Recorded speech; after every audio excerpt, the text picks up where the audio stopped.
কবিতা সন্ন্যাস ধ্যানের পথে।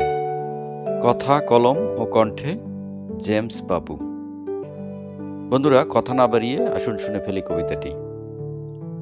সবুজ অরণ্যের চক্রবাকে থমকে দাঁড়িয়ে পথিক, সন্ন্যাস ধ্যানে কোন পথে যাবে, কোনটি হবে সঠিক? একটি পথে সবুজ অরণ্য, কর্দমময় আঁকাবাঁকা, জুতো পায়ে যাবে না হাঁটা, দুরহ হবে থাকা।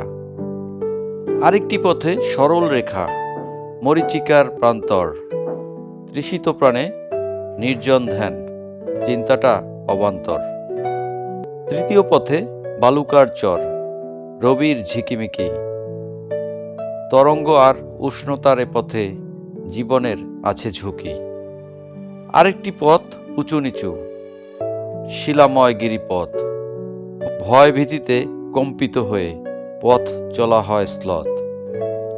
আরেকটি পথ ঊর্ধ্বময়, নীলাভ নীলাকাশ, পাখিরা সেখানে মুক্ত বিহঙ্গ, কম্পিত বাতাস।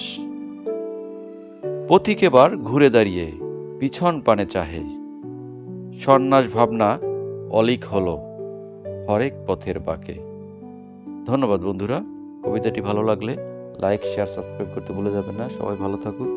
Bye bye.